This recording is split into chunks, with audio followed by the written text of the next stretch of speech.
Assalamualaikum warahmatullahi wabarakatuh. Selamat pagi para netizen di mana saja Anda berada. Salam opini rakyat. Menyatakan secara nyata bahwa Joko Widodo adalah penjajah, penyandera, dan penjahat.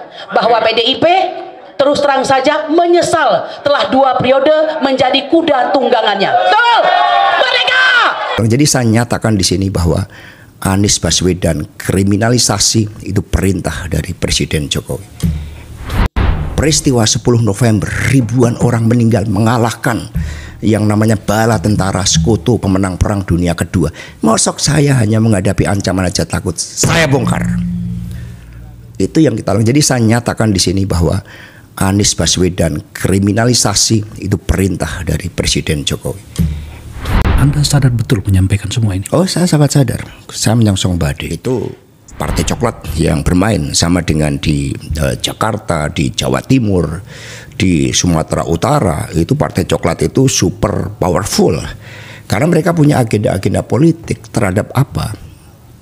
Aliansi kekuasaan sang raja dengan Jokowi. Dan sebelumnya kan sudah terjadi prekondisi. Saya masih ingat Anies Baswedan. Ketika Anies Baswedan itu dikriminalisasi, itu Pak Presiden Jokowi berbicara dengan saya. Seperti apa? Beliau sangat khawatir terhadap munculnya Anies Baswedan. Sehingga itu nyata-nyata kasus Formula E itu kriminalisasi. Dan saya bersaksi itu dari perintah Pak Jokowi secara langsung. Sama juga dengan hal terkait dengan revisi Undang-Undang KPK. Kalau kita lihat, revisi Undang-Undang KPK itu kan sebelum pilkada serentak di mana Mas Gibran dan Mas Bobi maju. Karena saat itu ketika Pak Jokowi berdiskusi sama dengan saya untuk rencana bagaimana Mas Gibran dan Mas Bobi maju, saya ingatkan bahwa di dalam beberapa case itu konsekuensinya Mas Gibran dan Mas Bobi akan jadi pejabat negara loh Pak. Begitu jadi pejabat negara, urusan gratifikasi itu menjadi sensitif. Maka kalau kita lihat, ada kaitannya revisi Undang-Undang KPK dengan pilkada. Terkait dengan Mas Gibran dan Mas Bobi yang memaju. Sehingga pernyataan Pak Agus, mantan ketua KPK yang juga dibentak oleh Pak Jokowi, akhirnya itu saya benarkan. Karena memang itulah proses intervensi. Hanya sayangnya kan Pak Jokowi ini sering main belakang. Berbeda Pak Prabowo yang sikapnya kesatria gitu kan. Diminta dukung Lutfi aja itu menunjukkan sikap yang jauh berbeda. Itu kan ekspresi yang disampaikan kepada rakyat bahwa saya menyampaikan ini di rumah Pak Jokowi pada hari Minggu. Itu kan pada akhirnya rakyat menangkap itu sebagai suatu bentuk pesanan. Bagaimana perlakuan terhadap seorang presiden yang berdaulat pun seperti itu. Akhirnya kan rakyat bersikap kritis. Nah sehingga kerusakan sistem hukum itu by design. Termasuk persoalan yang muncul antara Pak Firly kemudian dengan Pak Sigit Listio terkait dengan proses kriminalisasi Anies. Jadi semua sudah by design. Mengapa ini saya sampaikan? Saya pikir semuanya sudah selesai ketika Pilpres. Kita juga sudah datang seluruh anggota legislatif PDI Perjuangan hadir semua. Diminta hadir oleh Bu Mega. Perintah langsung Ibu. Perintah langsung Ibu tertulis menghadiri, wajib hadir pelantikan Presiden Prabowo Subianto dan Wapres Gibran. Tapi ternyata itu tidak cukup. Bahkan kemudian saya diancam informasinya A1 mau dijadikan tersangka untuk kasus yang sangat tidak jelas. Berbeda kasus Sambo. Kaitannya kemana? Judi online, narkoba. Itu kan mendapat backing dari Partai Coklat, kemudian judi kemudian tambang-tambang ilegal. Semua tahu itu kan dimobilisasi untuk kepentingan dana pergerakan Pilpres. Tapi ketika urusan seperti ini sama dikejar, saya melawan. Saya jadi ingat ketika pada tahun 30 ada 4 kader PNI di Ciamis. Hanya teriak merdeka, merdeka, dan merdeka sekarang karena bergelora spiritnya Bung Karno. Mereka dikenakan hukuman gantung, Bung. 4 kader ini. Lalu salah satu yang akan menjalani hukuman gantung itu kemudian bisa berkirim surat kepada Bung Karno dan mengatakan, Bung Karno besok saya akan menjalani hukuman gantung dengan mulut tersenyum. dengan keyakinan, karena saya yakin Bung Karno akan memerdekakan Republik ini. Jadi untuk merdeka, banyak yang siap digantung dengan tersenyum, yang mencurahkan nyawanya. Peristiwa 10 November, ribuan orang meninggal mengalahkan yang namanya bala tentara sekutu pemenang Perang Dunia Kedua. Mosok saya hanya menghadapi ancaman aja takut, saya bongkar. Itu yang kita lakukan. Jadi saya nyatakan di sini bahwa Anies Baswedan kriminalisasi itu perintah dari Presiden Jokowi. Mas Hasto, saya yang sedang menata pikiran saya mendengarkan ini, karena sedikit banyaknya dan beberapa bagian kita bersama, saya terlibat di dalam proses-proses Pak Jokowi naik ke kekuasaan. Tapi sejujurnya saya tampaknya tidak cukup siap mendengarkan semua apa yang Anda katakan ini. Ada satu kalimat yang perlu saya sampaikan pada Anda di hadapan penonton ini. Anda sadar betul menyampaikan semua ini? Oh, saya sangat sadar. Saya menyongsong badai. Sama dengan Bung Karno dulu. Ketika berteriak Indonesia merdeka sekarang dan sekarang, Bung Karno mengatakan saya dianggap gila ketika mengatakan Indonesia merdeka ketika Pasifik membara. Tetapi saya siap menuju penjara sekalipun, kata Bung Karno. Karena saya yakin di dalam perjuangan untuk bangsa dan negara, satu mati akan tumbuh 1000. Itu Bung Karno yang yakin. Masa kemudian kita sebagai murid-murid Bung Karno lalu takut dan membiarkan seluruh kekuasaan ini dibiarkan hanya ambisi seorang raja yang oleh Dr. Sukidi itu dikatakan punya karakter seperti Hitler, gemar berbohong seperti Pinocchio. Itu kan kita harus berani. Kita ini punya kekuatan nurani. Republik ini dibangun dengan moral force, dengan cita-cita. Bung Karno mengatakan, jangankan sebuah bangsa, sebuah manusia merdeka, cacing saja diinjek-injek melakukan perlawanan.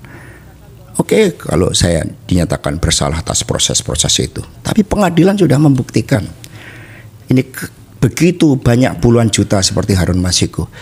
Karena itu kan kasus seperti orang yang kemudian ditilang polisi, merasa tidak berdaya, kemudian nyuap polisi.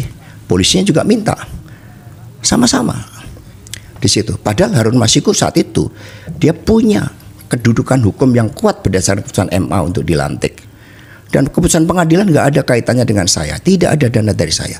Lalu dicari dengan berbagai jebakan-jebakan. Tadi Mbak Koni mengatakan Kusnadi, bagaimana pakai menyamar, pakai berbohong, kemudian merampas, mengintimidasi tanpa ada surat panggilan. Apakah kita akan membiarkan? Kita berbicara tentang lebih dari 270 juta penduduk Indonesia yang mereka berhak atas keadilan.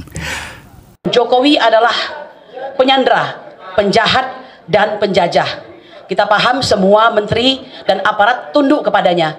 Bahkan setelah berhenti pun tidak cukup untuk membuat dia menjadi orang yang berhenti cawe-cawe.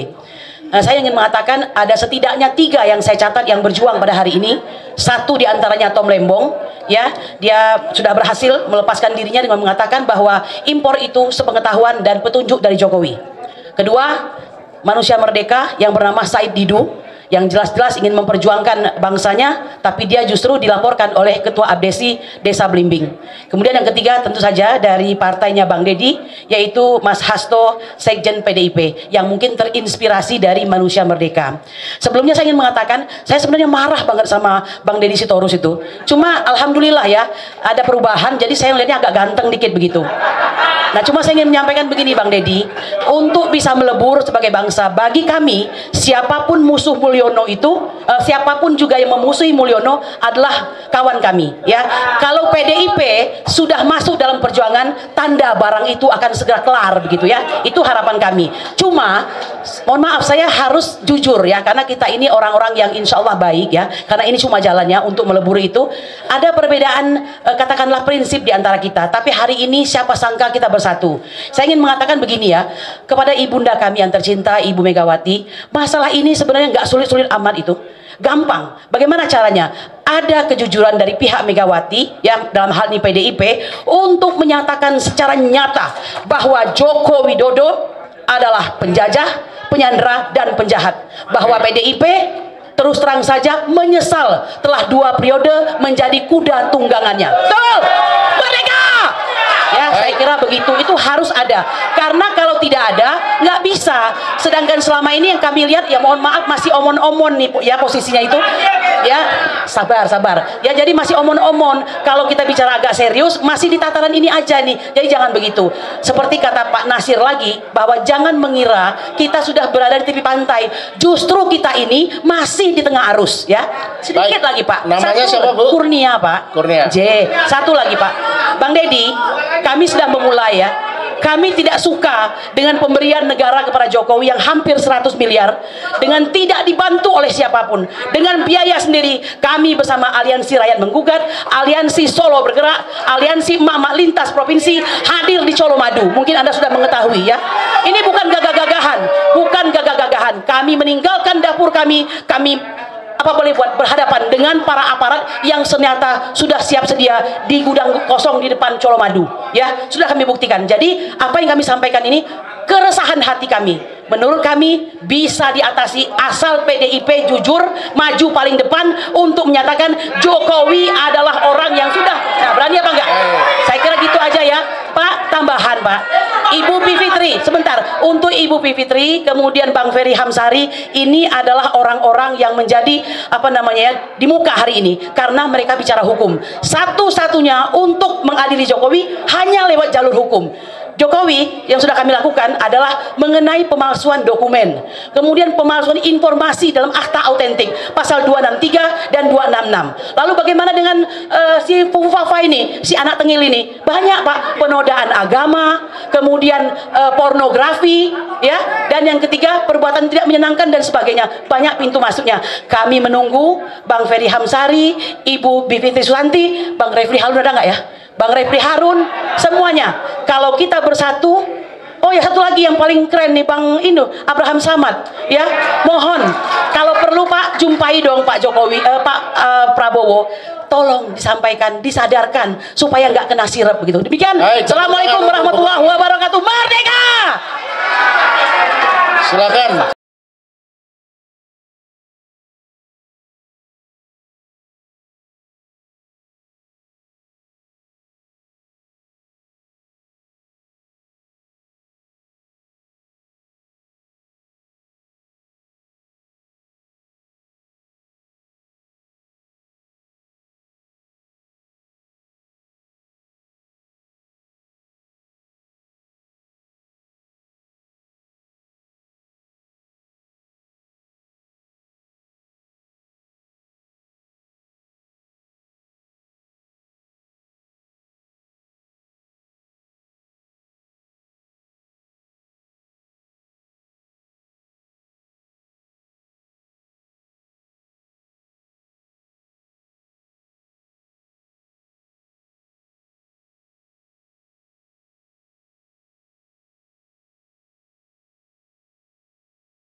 Demikian saudara, apa pendapat Anda silahkan ditulis di kolom komentar.